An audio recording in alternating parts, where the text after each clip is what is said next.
ஓம் விக்னேஸ்வராய நமக. குலதெய்வமான ஸ்ரீ பொன்னம்பல சுவாமி, ஸ்ரீ பொன்முத்து கற்பன சுவாமி, பாப்பாத்தி அம்மன், அங்காள பரமேஸ்வரி துணையுடன் இந்த நாள் இனிய நாளாக அமைய அனைவரின் அவரவர் குலதெய்வம் காத்து அருள் பாலித்து பிரம்மாண்ட வெற்றியை கொடுக்க வணங்குகின்றேன்.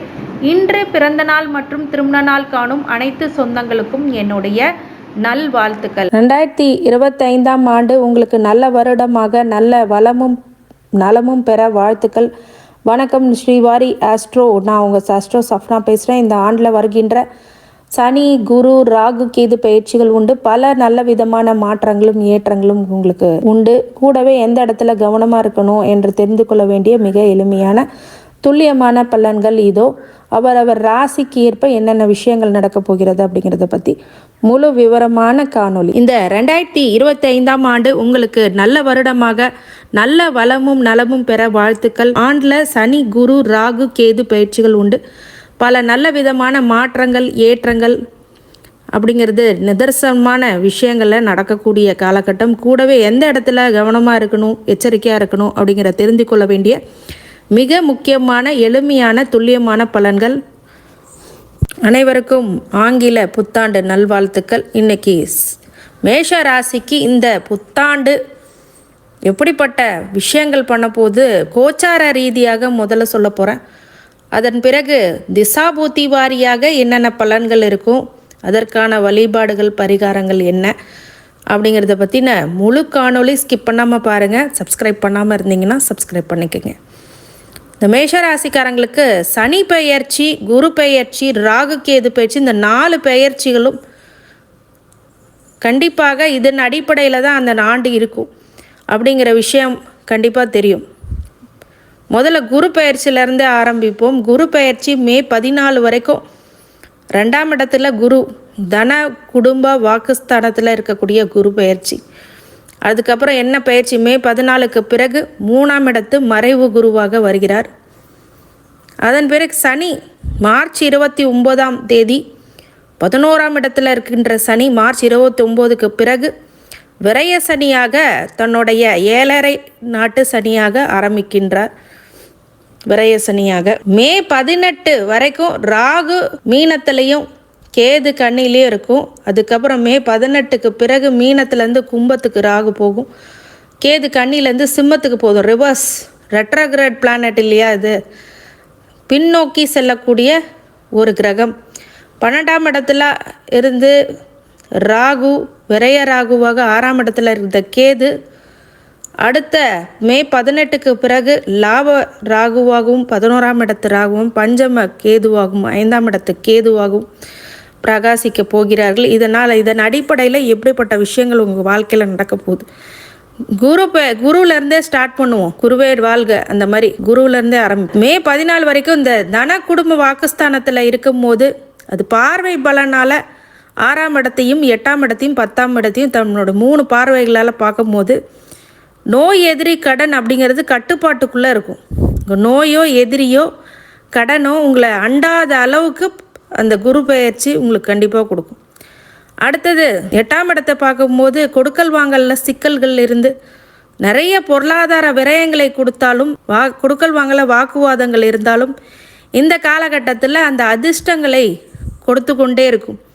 குரு பார்க்க கோடி நன்மை, அந்த இடத்துல நன்மை அப்படிங்கிறது இருக்கு. இவ்வளோ நாள் பிரச்சனைகள் இருந்தக்கூடிய மாங்கல்ய விஷயத்தில் இந்த மாங்கல்ய தோஷ நிவர்த்தியாக அந்த இடத்துல இருக்கும். கெடுபலன்கள் இல்லாமல் இருக்கும். அவமானங்கள் படக்கூடிய சூழ்நிலையிலும் மறைந்திருந்து உங்களை காப்பாற்றுவார் குரு. அதே மாதிரி 8ஆம் இடத்தை பார்க்குறாரு அப்படிங்கிறது அசிங்க அவமானம்லாம் இல்லாமல் கொஞ்சம் அப்படியே கொண்டு போவார். இருந்தாலும் பெரிய அடி இருக்காது.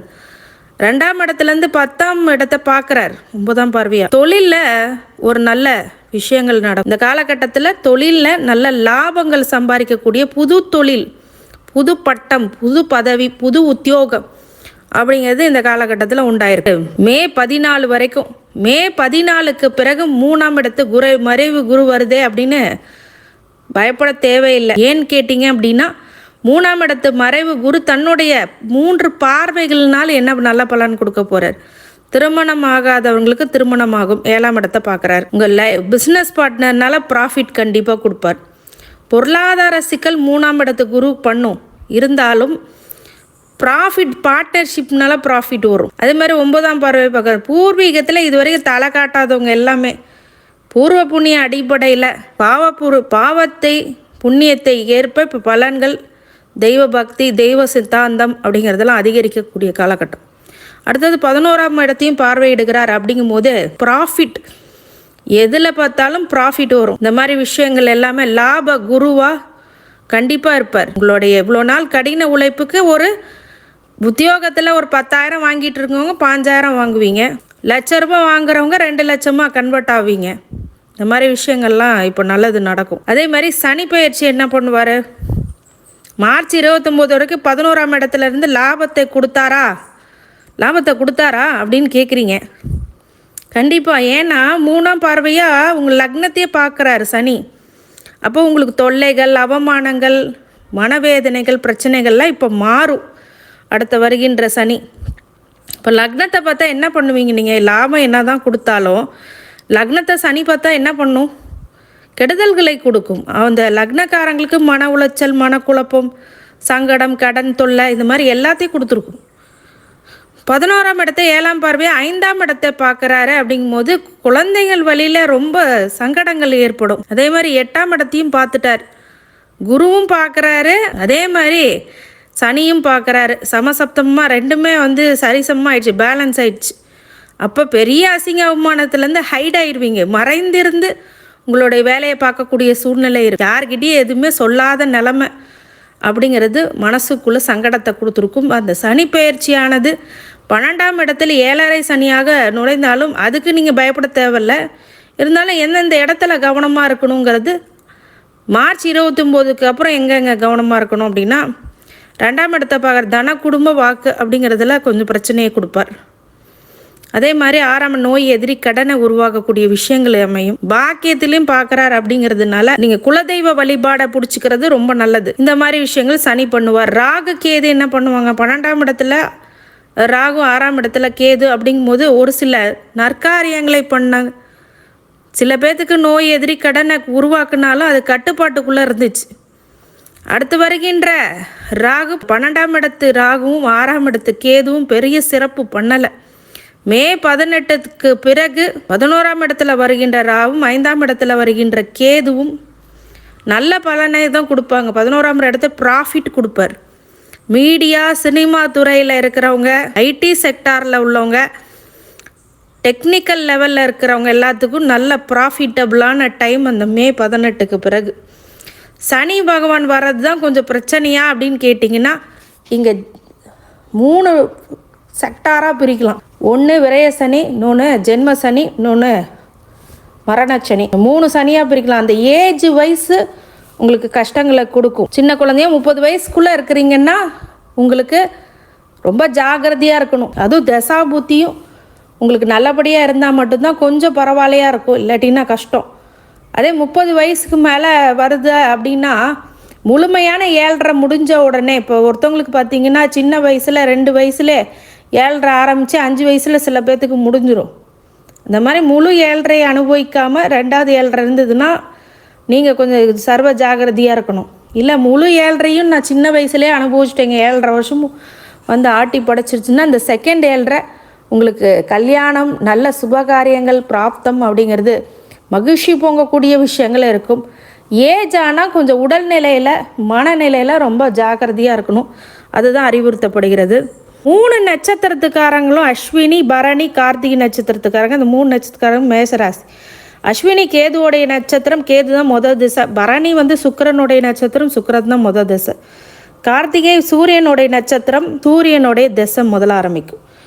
இப்போ ராகு கேது திசை ஆரம்பிக்கிறது அஸ்வினி அப்படின்னா அந்த நேரத்தில் உடல்நிலையில் தொந்தரவு அப்படிங்கிறது இந்த சனி பெயர்ச்சியில் கண்டிப்பாக உருவாகும். அடிக்கடி ஹாஸ்பிட்டலுக்கு போகிற மாதிரி ஆயிடும். அதனால் அன்னதானம் பண்ணுங்கள், ரொம்ப நல்லதை கொடுக்கும். இதுதான் வழிபாடு, பரிகாரம். வேறு எதுவுமே பண்ண முடியாது. இருந்தாலும் பெரிய அளவில் காட்டாமல் சின்ன அளவில் இருக்கும். சுக்கிர திசை 2ஆம் அதிபதி 7ஆம் அதிபதி திசை மேஷராசிக்கு. அப்போ இந்த சுக்கிர திசை மட்டும் இருந்துச்சுன்னா லவ் மேரேஜ் பண்ணுவீங்க. உங்கள் பார்ட்னர் தகன்னு மின்னுவார், அதுதான் விஷயம். அப்போ நீங்கள் அதை கல்யாணம் பண்ணிப்பீங்க. அதே மாதிரி 2ஆம் அதிபதியும் அவரே, தன குடும்ப வாக்கும் அவரே. அப்படிங்கும்போது இந்த சுக்கிர திசையில் லவ் மேரேஜ் நிறையா நடக்கும். அதனால் ஒரு சில பிரச்சனைகளும் வரும், மன அழுத்தங்களும் வரும். இதனால் ஒரு சில பிரச்சனைகள் வீட்டில் கண்டிப்பாக உருவாகும். ஆனால் உங்களுக்கு எண்ட் ஆஃப் த டே கல்யாணம் பண்ணி வச்சுருவாங்க. அதுதான் சுக்கிர திசையில் நடக்கும். இது சூரிய திசை நடக்குது அப்படின்னா 5ஆம் அதிபதி திசை. இந்த சூரிய திசை, சுக்கிர திசை, சந்திர திசையெல்லாம் சனி 7.5 சனி வரும்போது வரக்கூடாத திசை. ஆனால் 5ஆம் அதிபதி திசைனால் குழந்தைகள் பிராப்தம் அப்படிங்கிறதெல்லாம் அமையும். குழந்தைங்களாம் நீங்கள் இருந்தீங்கன்னா நல்லா படிப்பீங்க, நல்ல விஷயங்களுக்கு. ஆனால் கொஞ்சம் மந்த நிலையும் உருவாகும். அதனால் நம்ம 200% உங்கள் உழைப்பை போடணும் இந்த நேரத்தில்.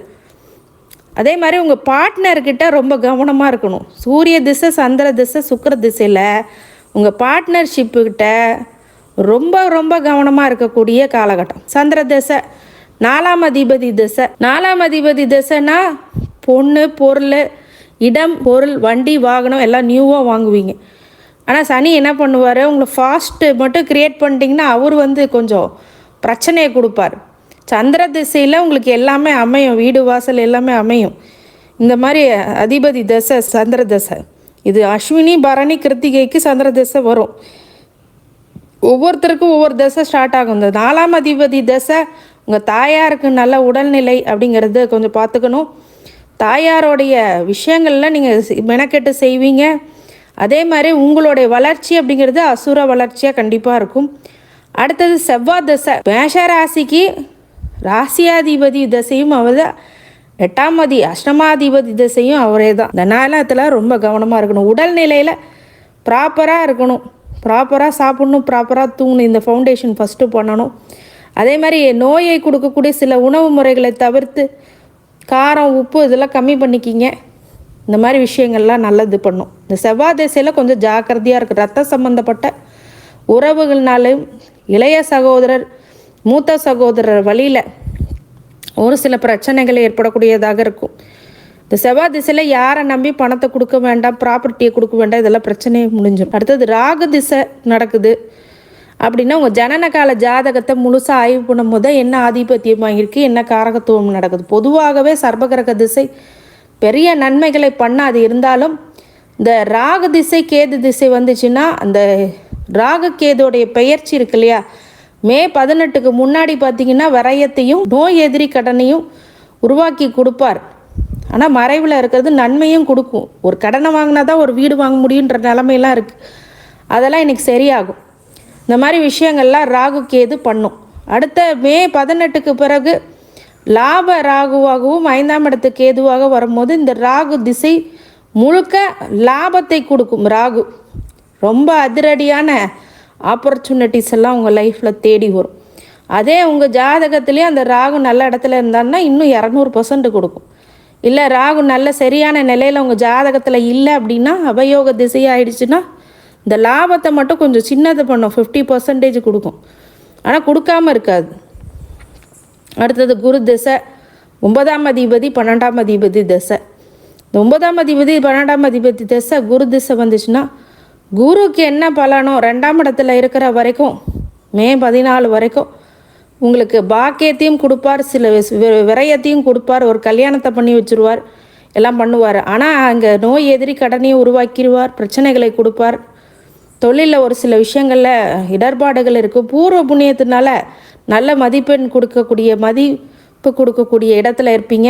12ஆம் அதிபதிங்கிறதுனால இந்த மே 14க்கு பிறகு திருமணம் நடந்துடும், நல்ல லாபங்களை கொடுக்கும்.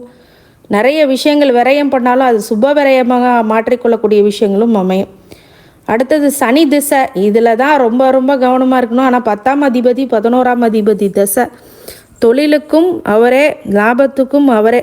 மேஷராசிக்கு பொதுவாக 3 நட்சத்திரத்துக்காரங்களுக்கும் இந்த திசை வந்துச்சு அப்படின்னா நிறைய ப்ராஃபிட்டை கொடுக்கும். அதே அளவுக்கு சங்கடையும் மன உளைச்சலையும் மனவேதனையும் கொடுக்கும்.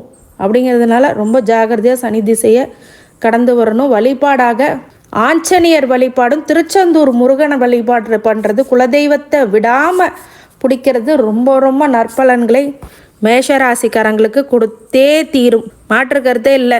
வீட்டில் 2 வேளை விளக்கேற்றுங்க, அதுவே நல்ல சுபிட்சமான நல்ல பலன்கள் கண்டிப்பாக இருக்கின்றது. இந்த மேஷராசிக்காரங்க இந்த ஆங்கில புத்தாண்டு செகண்ட் ஆஃப் அப்படிங்கிறது தான் கொஞ்சம் கவனமாக இருக்கணும். ஃபஸ்ட் ஆஃபும் உங்களுக்கு செம்மையாக போகும், சூப்பராக இருக்கும், எக்ஸலண்ட்டாக இருக்கும். அதுக்கப்புறம் வழிபாடுகள் பண்ணும்போது தலைக்கு தலைப்பாவோட போகும்பாங்க இல்லையா, அந்த மாதிரி நல்ல விஷயங்கள் நடந்தேறும். ஆஞ்சநேயரை பிடிச்சிக்கோங்க. டெய்லி விநாயகருக்கு சிம்பிளாக போய் ஒரு விளக்கேற்றுங்க. தினமும் சும்மா நீங்கள் ஒருத்தவங்க தலைக்கு ஊற்றிக்கணும், அதை பண்ணணும், இதை பண்ணணும். நீங்கள் நல்லா இருக்கீங்க, உங்கள் மனசு சுத்தமாக இருக்குது, உடல் சுத்தமாக இருந்தால் நேராக போய் கடவுளுக்கு ஒரு விளக்கேற்றி, ஒரே ஒரு விளக்கேற்றி, நெய் விளக்கோ இல்லை நல்லெண்ணெய் விளக்கோ உங்களுக்கு என்ன முடியுதோ, அதுவும் இல்லைன்னா தேங்காய் எண்ணெயில் விளக்கேற்றலாம். இந்த மாதிரி விளக்கேற்றி வழிபட உங்கள் வாழ்க்கையில் மிகப்பெரிய சுபிட்சம் உங்களை தற்காத்து அது கொண்டு போகும்.